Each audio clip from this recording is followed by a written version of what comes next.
Part 1, Olympic, Southampton, Wednesday, April 3, 1912, the morning broke cool and pearled with mist over Southampton water.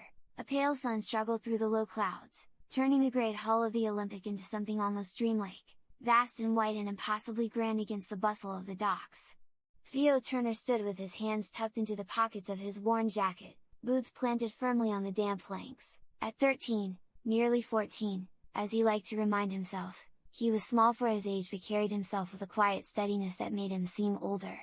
Beside him fidgeted Adam, thin and sharp-eyed at 12, while little Basil hovered close to Theo's elbow, his small fingers worrying the edge of his cap.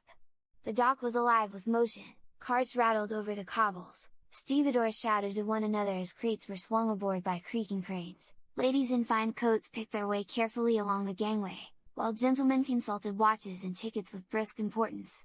Everywhere there was a smell of coal, smoke, salt water, and fresh rope.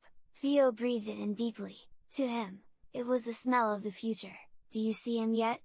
Adam asked, squinting up toward the towering decks. "Not yet," Theo said quietly, though his own grey eyes were searching every railing. Their brother Thomas was already aboard, somewhere among the white painted decks, serving the first-class passengers as smartly as any steward in the White Star Line.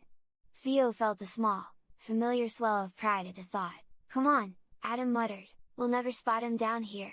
Without waiting, he scrambled toward a stack of cargo crates near the quay wall. Theo followed at once, steadying Basil with a gentle hand. "Mind your footing, boss!" The three boys climbed carefully, boots scraping wood, until they perched atop the highest box. From there the world seemed to open, the decks of the Olympic spread wide above them, lined with tiny moving figures in dark uniforms. Theo leaned forward slightly, scanning. "Somewhere up there. Thomas!"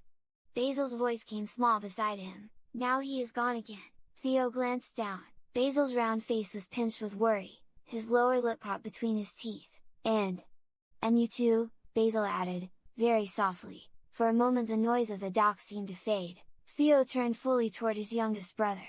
There was a seriousness in his grey eyes now, but his voice, when he spoke, was warm and steady. "Only for work, boss, same as Tom." Basil shook his head, "But Tom's already gone. And now you'll be going in a week, 7 days." The number sat quietly in Theo's chest, heavy and bright all at once. In 7 days' time he would step aboard the Titanic, bigger even than the Olympic, they said, and begin his proper work as a bellboy.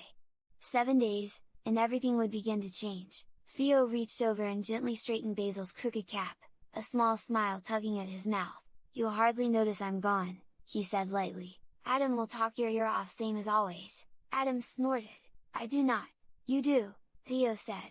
Basil gave a weak, watery smile, but his hand slipped into Theo's sleeve and held fast. Above them, a whistle shrilled, long and deep, rolling across the water like distant thunder. Theo lifted his eyes once more to the decks of the Olympic, still searching.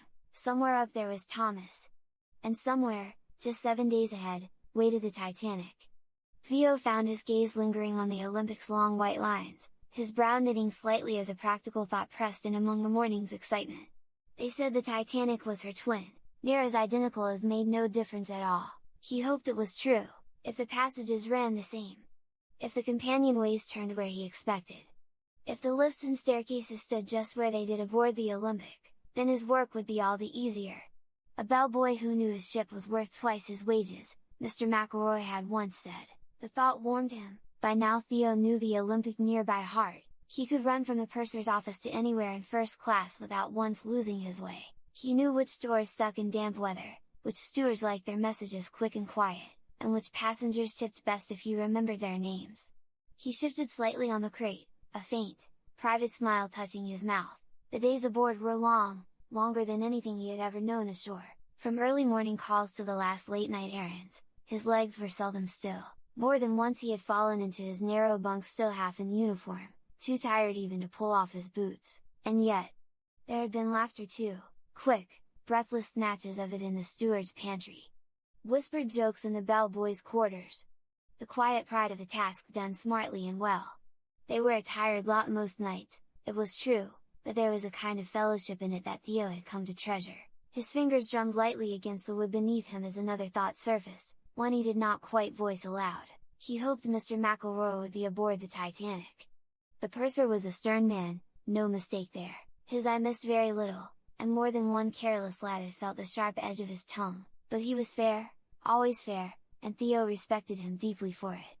And, if Theo were honest, Mr. McElroy had always seemed to take a particular notice of him.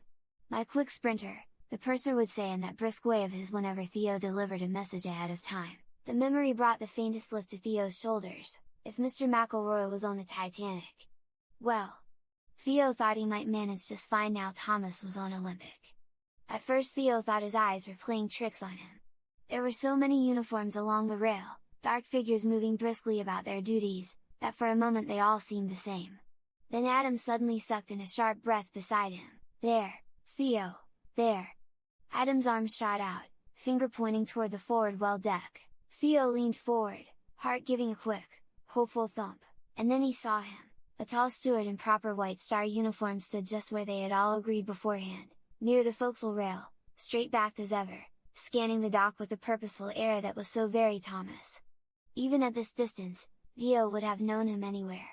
"That's him," Theo said softly. Basil bounced on his toes at once. Tom! Tom!" All three boys began waving at once, Adam with both arms high over his head, Basil nearly losing his cap in his enthusiasm, and Theo lifting his hand in a steadier, though no less earnest greeting. For a moment nothing happened, then the steward at the rail lifted his own arm. Thomas had seen them, he waved, a firm, unmistakable motion, and even from afar Theo could picture the small, proud smile his eldest brother would be wearing. Basil let out a breath that was almost a sob of relief. "He sees us!" The great whistle suddenly split the morning air. It came deep and long from the Olympic's funnels, a sound that seemed to roll through Theo's chest and out across the busy water. Around them the dock stirred into new urgency, lines being cast off, final calls shouted, last handshakes hurried through. Theo felt Basil's hand clutch tighter at his sleeve. Slowly, almost gently, the massive ship began to move. At first it was so gradual it was hard to be sure. Then the widening strip of water between ship and quay made it plain. The Olympic was underway. The boys waved harder. "Goodbye, Tom!" Adam shouted. Basil's small arm pumped furiously in the air. Theo said nothing, but he kept his hand raised, his grey eyes fixed steadily on his brother's shrinking figure. Thomas waved back as long as he could, a dark, steady shape against the gleaming white of the ship. And then, little by little, the distance began to take him. For a long while after the Olympic had begun her steady glide down Southampton water, the three boys remained perched atop the cargo crates, arms lowered now but eyes still fixed on the widening stretch of grey-green sea. Thomas had become first a small dark figure, then only a blur among many. And at last nothing at all, only the great ship remained. Theo watched in silence as the liner grew smaller against the pale horizon, her tall funnel sending up a trailing banner of smoke that the wind slowly pulled thin. Beside him, Basil gave a small, sniffing breath. Theo did not look at him right away. Instead, he slipped a hand into his jacket pocket and drew out a small, carefully wrapped piece of bread, yesterday's, a little firm at the edges but still good. "Practical," his mother always said.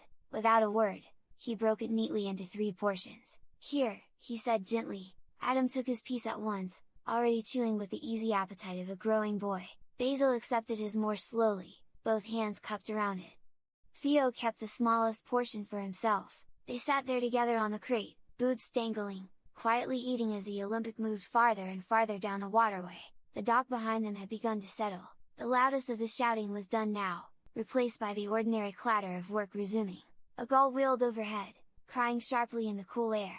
Theo chewed thoughtfully, his grey eyes never quite leaving the ship. Smaller now, smaller still, until at last the great liner slipped into the pale distance and was gone. For a moment, none of the boys spoke. Theo brushed the crumbs from his fingers and rested his hands on his knees, sitting a little straighter without quite meaning to. 7 days. He drew in a quiet breath of the salt air. 7 days, and it would be his turn to go. Part 2, The Signing On, Southampton, Saturday, April 6, 1912. The morning air carried a different kind of energy now. Where the departure of the Olympic had been marked by ceremony and farewell, this day was something altogether more hurried, sharper, louder, filled with urgency that seemed to hum through every corner of the Southampton docks. Theo Turner stood alone at the edge of the crowd, cap in hand. Before him stretched a restless sea of men and boys, all pressing forward toward the White Star Line offices. Voices overlapped in a constant murmur, questions, hopes, bargains half spoken under breath. Boots shuffled against the cobbles, papers rustled. Somewhere, a clerk called out a name that was swallowed almost at once by the noise. The Titanic lay nearby, not yet in motion but very much alive. She loomed above the harbor like something newly risen, larger even than the Olympic, her decks still busy with preparation. Crates were being loaded, ropes coiled and uncoiled, orders passed briskly between officers and dockmen alike. Theo glanced at her only briefly, he did not wish to appear distracted. Instead, he straightened his shoulders and joined the queue. It moved slowly. Word had spread quickly after the end of the Great Coal Strike, 37 days of hardship now behind them, but its mark still plain in the faces around him. Many here were not seasoned seamen but men in need of work, any work, their eyes fixed on the promise of wages and passage. Positions were filling fast. Stewards, stokers, greasers, cooks, deckhands, each name taken down in careful ink by clerks seated behind long wooden tables. Theo shifted his weight slightly, patient. He was not like many of the others. He had his place, transferred from the Titanic's sister ship, the Olympic. He belonged to that smaller number, the experienced hands, trusted by the company. Nearly 250 of them, they said, had been brought over. It was a quiet advantage, but a real one. Still, even with that, nothing felt certain until the name was written. Ahead of him, the boy turned slightly, as if sensing his gaze. He was near Theo's own age, perhaps a bit younger, with brown hair that refused to lie flat and a face freckled from sun and wind. There was something open about him, though his hands betrayed a nervous energy, fingers tapping lightly against his cap. "You for the Titanic?" the boy asked. Theo inclined his head. "Yes, so am I," the boy said, with a small, quick smile. Theo considered him a moment. "I've been on the Olympic," he said. "Bellboy," the boy's eyes lit at once. "Have you now? Then you'll know your way about near as well as anyone." "I hope so," Theo replied quietly. A brief pause, then, "Teddy," the boy said, shifting his cap slightly as though remembering himself. "Teddy Parker." "Theo Turner." They shook hands, a simple, earnest gesture, and something in the shared moment eased the waiting. From then on, they stood together. The line crept forward in small increments. Every so often, a man would step away with a mixture of relief and disbelief, his place secured. Others returned aside, disappointment settling heavily on their shoulders. Theo watched it all with calm attention. At last, they reached the front. A long ledger lay open upon the table before the clerk, thick pages filled with neat columns of names, each one marking a place aboard the great ship. The ink was still fresh in places, glistening slightly in the pale light. Theo's eyes flickered briefly to the top of an earlier page. There, bold and assured, stood the name of Captain Edward J. Smith, followed by the signatures of the ship's officers beneath it. It gave him pause, just for a second. Then the clerk spoke. "Name?" "Theodore Trystan Turner." The pen moved. Theo watched as the ink formed his name upon the page, steady, permanent. A small thing, perhaps, and yet it felt like a threshold crossed. "Position?" "Bellboy," the clerk nodded, finishing the entry with practiced efficiency. "Your sign on." Theo stepped aside. Teddy moved forward at once after him. "Edward Albert Parker," he said, voice just a touch quicker now. Theo stood with his hands in his coat pockets, steady despite the press of men behind him, while beside him Teddy watched the clerk's pen move across the pages so the motion itself might decide his future. Theo lingered just long enough to see his name written too, close beneath his own. After a moment, Teddy turned back toward him, a grin breaking through whatever nerves he had carried. "Well," he said, "looks like we're in it together." Theo allowed himself a small smile. "Yes," he said. "Together?" Behind them, the ledger remained open, page after page filling with names, each one a life stepping quietly into history. 4 days remained before the Titanic would sail. Just 4 days. Part 3, The Last Sunday Dinner, Southampton, Sunday, April 7, 1912. The evening settled softly over the narrow street, a thin blue dusk gathering between the rows of brick houses near the docks. Inside the Turner home, the kitchen was warm with coal heat and the close comfort of family. The black iron range glowed faintly, its fire banked low but steady. A kettle murmured near the hob.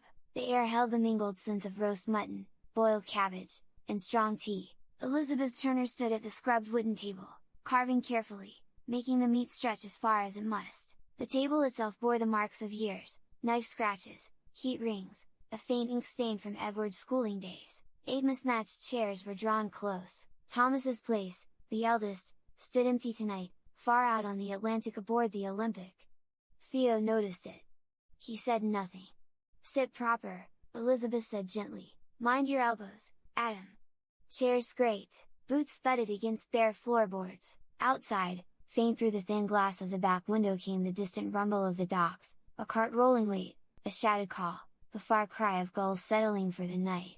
Father cleared his throat. "Well then," he folded his roughened hands once on the table before reaching for his knife and fork. "To Thomas," he said simply, "and to Theo." There was a small stillness at that. Theo felt the weight of it settle across his shoulders, not heavy exactly, but important. Jane passed the potatoes, Rose poured tea, Edward reached for bread before being sharply nudged by Adam. "Wait!" They bowed their heads briefly. The meal began. The mutton was tender enough, though not plentiful. Potatoes filled the gaps, as they always did. Thick brown gravy shone under the lamplight. Basil swung his legs beneath the table until Theo rested a steadying hand against his knee. "Still," Theo murmured. Basil stilled at once. After a moment Edward spoke. "They say Titanic's grander than Olympic." Theo nodded. "That's what Mr. McElroy told me." Father looked up. "You'll not let the grandness turn your head?" "No, sir, you mind your duties first." "Yes, sir." There was no sharpness in it, only care. Edward, 15 and already trying to sound like a man, leaned forward. "You'll be in first class again, then, proper toffs and all?" Theo allowed himself a small smile. "Aye, first class bell boy, bridge errands too," they said. Rose's eyes widened. "Bridge? Oh, Theo, that's important work." Jane, ever practical, passed the potatoes to Theo once more. "Important or not, he'd best remember to eat when he can. You always forget." A ripple of soft laughter moved round the table. Adam leaned forward, eyes bright. "Will you see the wireless room? Tom said the sparks fly when they send messages." Theo's mouth curved slightly. "If I'm sent up that way." Rose clasped her hands. "And the grand staircase?" Theo hesitated, then allowed himself honesty. "It's something." He did not say how the first time he'd stood beneath it he had felt very small indeed. Elizabeth rose quietly and fetched something from the range. The scent reached them first, sweet and warm, bread and butter pudding. Basil's eyes widened. "Ma!" Elizabeth tried to sound brisk, it was near going stale, but she did not meet Theo's eyes as she served him first. He understood. 3 days, the number moved silently among them, unspoken but present in every glance. Father poured himself a modest measure of ale, then paused. From the cupboard he drew the small bottle kept for rare occasions, rum. He poured the smallest measure into a chipped glass and set it beside Theo's plate. "For luck at sea," Theo swallowed. "Thank you, Dad." The lamplight caught the grey in his eyes, making them seem almost silver. He lifted the glass carefully, not as a boy would, as someone trying to be a man. For a time they ate in companionable quiet. Jane spoke of mending work, Rose of a neighbor's new baby, Edward of a rumor that another liner would dock Tuesday. Ordinary talk, comforting talk, but now and again, someone would glance toward Theo, as though memorizing him where he sat. The kitchen felt smaller than usual, warmer. The coal fire ticked softly. Outside, far off, a ship's whistle sounded across Southampton water, low and deep and lingering. Theo heard it. So did his father. Their eyes met briefly across the table, understanding passed between them without words. Later, when plates were cleared and Basil had begun to droop against Rose's shoulder, Father spoke once more. "You've done well, lad." Theo looked up. "And you'll do well again." The words were simple, but in them lay pride. "And trust." Theo straightened slightly in his chair. "I'll remember," he said, and he meant it. The kettle gave a soft hiss, the lamplight flickered. In 3 days' time, he would stand beneath the towering hull of the Titanic. But tonight, he sat at the worn kitchen table, the warmth of home pressing close around him. And for just a little while longer, he was only Theo. Later the house had gone quiet at last. Downstairs, the range had been damped low, the last faint warmth of it crept upward through the thin floorboards. Somewhere in the street a door shut, and a cart rattled distantly over cobbles before fading into stillness. Up beneath the sloping ceiling, the boys' room lay in darkness. The window was small, its glass faintly silvered by moonlight and dock mist. The curtains, thin and carefully mended, stirred now and then with a draught that slipped through the frame. 2 narrow beds stood against opposite walls, In one, Edward and Basil lay together, Basil turned inward, thumb half curled near his mouth. Even now, Edward, though only 15, slept on his back like a grown man, one arm flung protectively across the younger boy without quite meaning to. In the other bed lay Theo and Adam. The mattress dipped slightly in the middle from years of shared weight. The blankets were thin but clean, tucked tight by Elizabeth's careful hands. Adam was asleep already. He had the gift of it, sleep coming quick and deep as soon as his head touched pillow. His breathing was steady, faintly whistling at each exhale. Theo lay on his back, eyes open. The ceiling above him showed a faint crack that ran from corner to corner. He had traced it often enough in idle moments. Tonight it looked like a jagged line on a map, a voyage across plaster skies. 3 days. No, 2 now. Tomorrow would make it 2. He folded his hands loosely over his chest and listened. The house made its familiar night sounds, a settling beam, the soft tick of cooling metal in the stovepipe, Basil's small sigh across the room. From far off, so faint it might almost have been imagined, came the low, mournful call of a ship's whistle out on the water. Theo's chest tightened slightly. Titanic.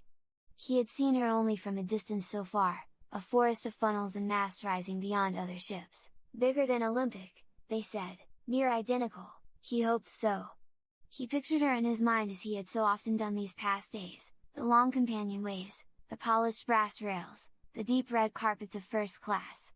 If the turns were the same. If the stairs rose where he expected. If the lifts stood in their familiar places.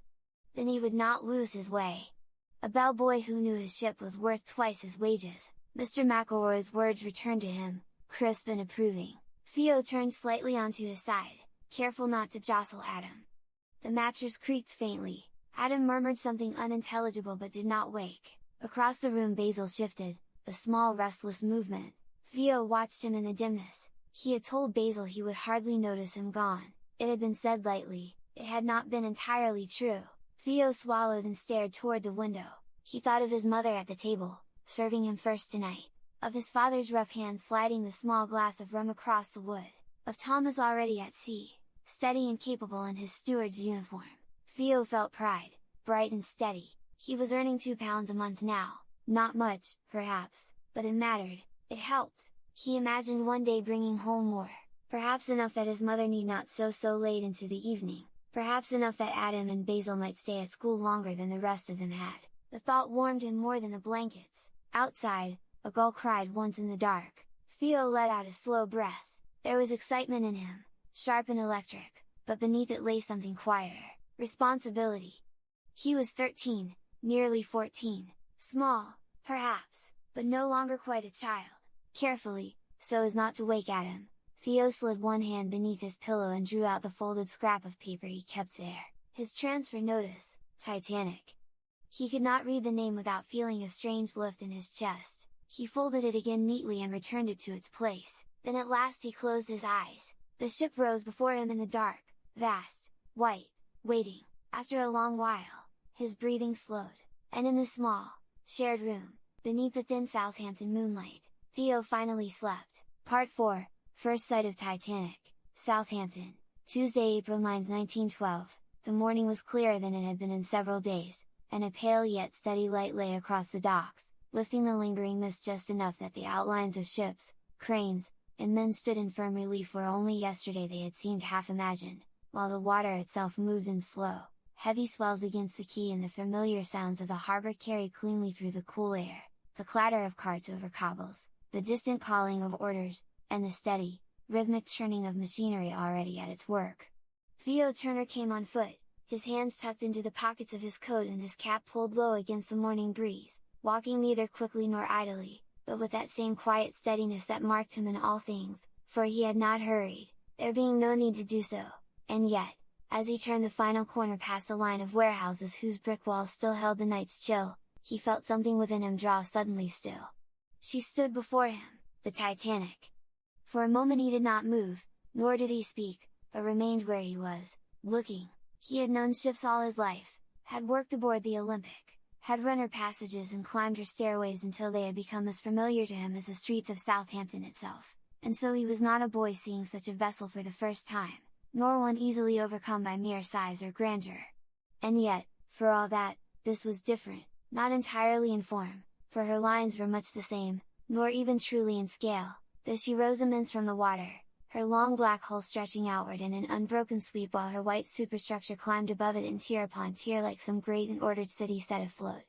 No, the difference lay elsewhere, in something less easily named. It was in her newness, perhaps, or in the quiet sense of promise that seemed to cling to her very surface. She did not yet carry the memory of voyages, nor the marks of long service, for her paint was clean, her brass bright, and her deck still bore the look of preparation rather than routine. She was not yet a working ship in the fullest sense. She was waiting. Theo drew a slow breath, the cool air filling his chest as he stood there a moment longer. Well, he murmured to himself, so quietly it was almost no more than a thought-given voice. Then he stepped forward.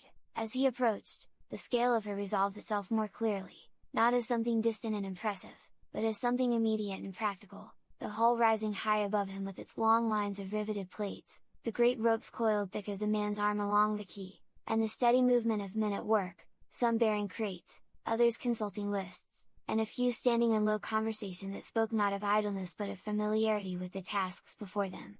It was not chaos, though it bordered upon it, for there was urgency enough that no man stood idle long, and yet there remained beneath it all a structure, an order that governed the whole. Theo passed among them without hesitation, moving with the instinctive awareness of one who understood such places, knowing where to walk, when to step aside, and how to keep clear of the swinging arc of a load or the hurried path of a working man, and more than once he felt the brief, measuring glance of an older crewman fall upon him, which he met in turn with quiet assurance. He belonged here. At the gangway, a small gathering of crew had formed, each man waiting his turn with varying degrees of patience, and Theo stepped into place among them, settling easily into the line. "Thought I might find you here." He turned at the voice. Teddy Parker stood a pace or two behind him, cap in hand, his face already lit with a grin that seemed to have been waiting for just such a moment.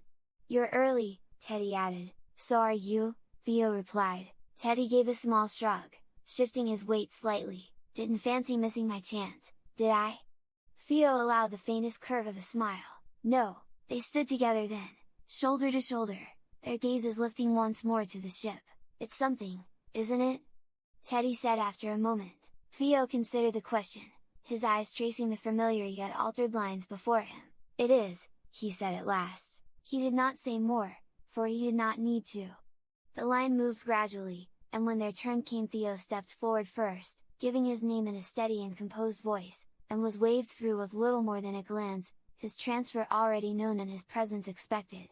Teddy followed close behind, and then, together, they crossed the gangway. The change, though slight, was immediate and unmistakable, for Theo felt it at once beneath his feet, the faint give of the deck, the altered sound of movement, and that subtle but distinct sense of enclosure that marked the difference between land and ship.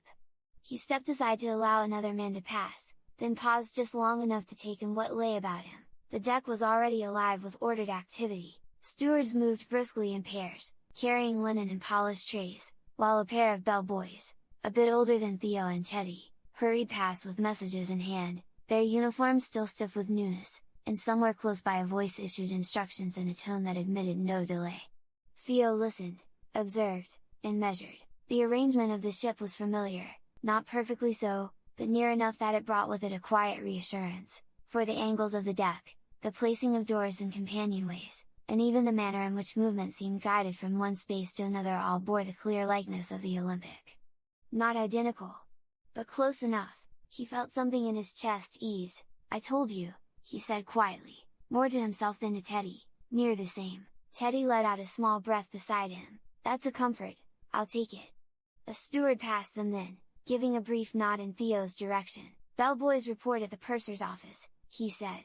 "See deck next to the grand staircase. Sharp about it?" "Yes, sir," Theo answered at once, without hesitation. There was no uncertainty in him now. He turned toward the companionway, already certain of his direction, already placing the ship within his mind as he had done so many times before aboard her sister. At his side, Teddy followed. Behind them, the dock continued in its restless motion. Before them, the Titanic opened, vast, ordered, and waiting to be known. And for Theo Turner, the work had begun. Part 5, Mr. McElroy, Southampton, Tuesday, April 9, 1912. The air below decks was warmer than that upon the quay, and carried with it an altogether different character, for the sharp salt edge of the harbor was gone, replaced instead by the close and familiar sense of polish, fresh linen, and the faint metallic tang of the ship herself, a mingling of new paint and bright brass, of spaces not yet worn into habit but already prepared for the order of service. Theo descended the companionway with steady, unhurried steps, Teddy following just behind him, and as they went lower the very quality of sound seemed to change about them, so that footsteps softened against carpeted passages, voices became more contained and purposeful, and somewhere nearby a door opened and closed with a quiet precision that spoke of discipline rather than haste. It was, Theo thought, a world apart from the open dock above, enclosed, ordered, and already beginning to resemble the settled rhythm of a voyage not yet begun. At a junction he slowed only slightly, his eyes moving left and then right in a brief, measuring glance. Yes! Near enough! Without hesitation he turned. You're certain? Teddy murmured, lowering his voice as though the space itself required it. Theo gave a small nod. The purser's office will be this way, and so it proved. A small gathering of boys had already formed outside the door, some plainly uncertain, shifting from foot to foot despite their efforts to stand still, while others attempted a show of confidence that did not quite settle in their shoulders. Theo took his place among them and stood quietly, neither fidgeting nor speaking, his attention fixed not upon the others but upon the door itself.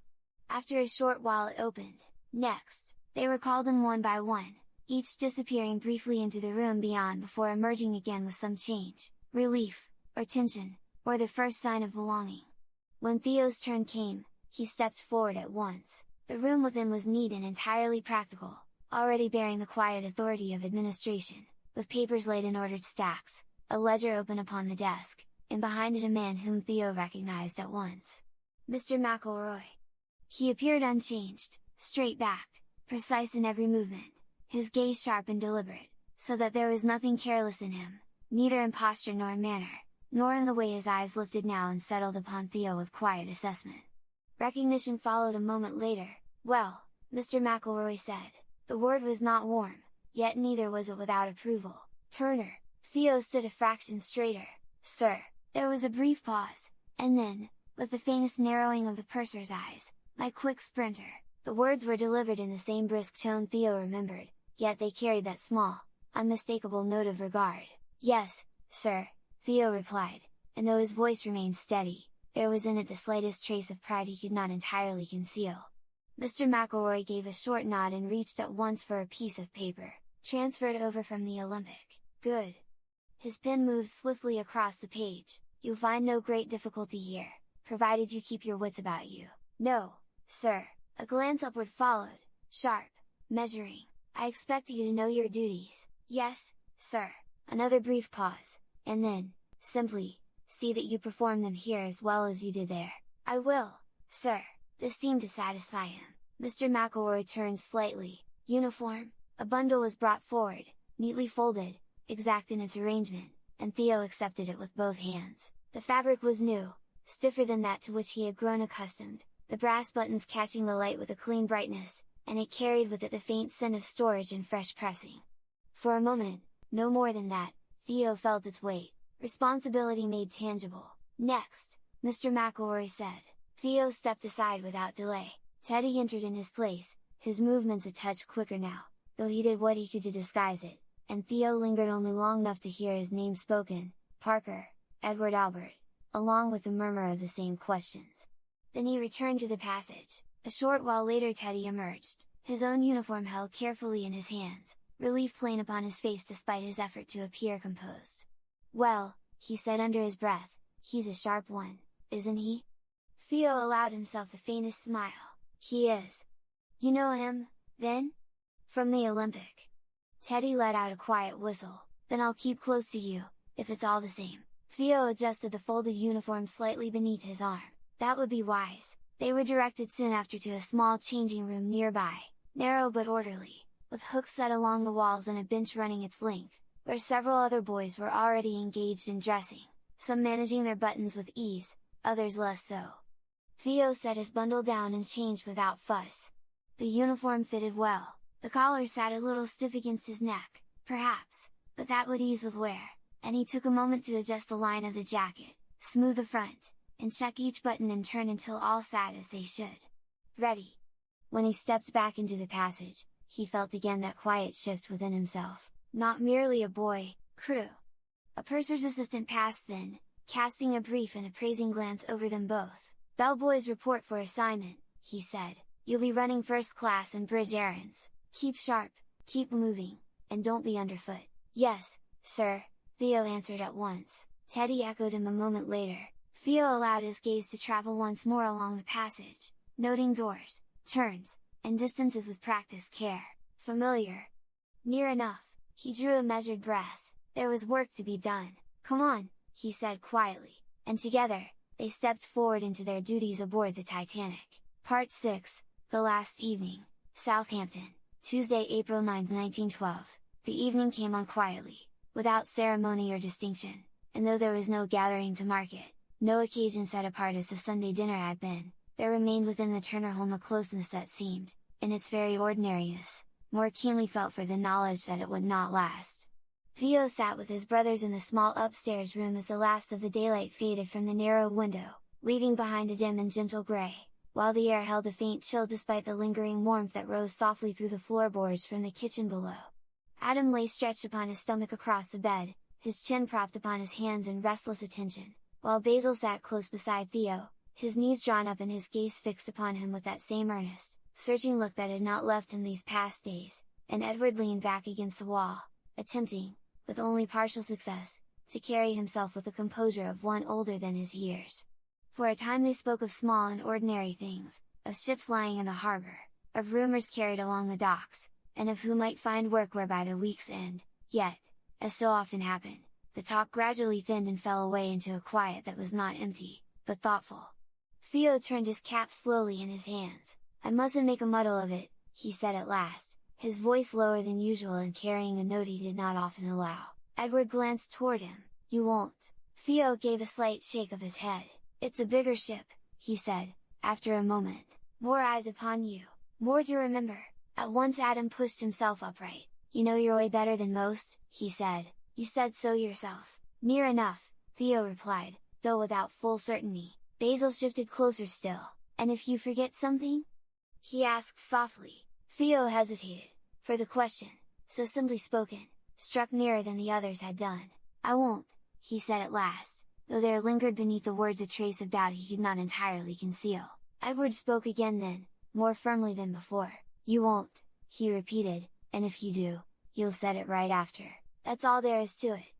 Theo looked at him for a moment, then gave a small, thoughtful nod. "Yes," he said quietly, "that's all." By now the light had faded almost entirely. Basil reached out and caught hold of Theo's sleeve. "I want to sleep with you tonight." Adam was up at once. "So do I." "You always do," Edward muttered, though without sharpness. Theo let out the faintest breath of a laugh. "There's hardly room as it is." "We'll make room," Adam said at once. Basil nodded eagerly. "Just for tonight." Theo looked between them, and after a moment answered gently, "Very well." That night the bed was crowded, the blankets drawn unevenly and limbs arranged with little comfort, yet Basil settled close against Theo's side, one small hand gripping the front of his shirt even as sleep began to claim him, while Adam lay upon the other side, unusually quiet, though wakeful longer than was his habit. Theo himself remained awake for some time, listening, thinking, holding in mind the room, the house, the quiet presence of those about him, and then, at last, sleep came. Part 7, The Morning of Departure, Southampton, Wednesday, April 10, 1912, a hand rested lightly upon his shoulder. "Theo," his mother's voice, low and careful. He opened his eyes. The room lay in darkness still, save for the faintest grey light pressing at the edges of the window. "Time," Elizabeth said softly. Theo nodded at once. He eased himself carefully from the bed, slipping free of Basil's grasp without waking him, while Adam stirred faintly but did not rise. For a moment he remained where he stood. He looked down at them, Basil curled small beneath the blankets, Adam half turned toward the space he had left, and Edward still and unmoving across the room. A warmth passed through him, and with it, something quieter, harder to name. He drew a slow breath, then turned away. Downstairs, the kitchen was already awake with the soft and early stillness. The range had been coaxed once more into life, a small flame flickering beneath the kettle, and the table was set simply. Tea, toast, and, spread with careful economy, a little butter. Theo saw it at once, though his mother made no mention of it. "Sit," she said gently. He did so. For a few moments neither spoke, and the quiet between them was not uneasy but full. The tea was hot and strong, the toast warm in his hands, and he ate steadily, though without haste, while Elizabeth moved about the room with her usual quiet purpose. When he had finished, she brought his uniform. "Here," she said. Theo arose. She helped him into the jacket, smoothing the shoulders, fastening each button with careful, practiced fingers, and adjusting the collar until it sat just so, before stepping back a little to look at him. Her eyes lingered. "You look proper," she said. Theo swallowed. "Yes, Mom." The door opened softly behind them, his father entered, already dressed, his manner composed in that familiar and steady way. He looked at Theo, not quickly, but fully. "Well," he said. Theo straightened, his father gave a single nod. "Smart." There was a pause, then he stepped forward and placed a firm hand upon Theo's shoulder. "You know your work." "Yes, sir." "Then do it well." "I will." Another brief silence followed, then, more quietly, "Make us proud." Theo met his gaze. "I will." It was enough, nothing more was required. The street lay half in shadow when Theo stepped outside, the air cold and clean and the sky only just beginning to pale with the coming day. He walked with purpose, neither hurried nor slow, but steady in his stride. At the corner where they had agreed to meet, Teddy was already waiting, shifting lightly from one foot to the other, his breath faint in the chill air.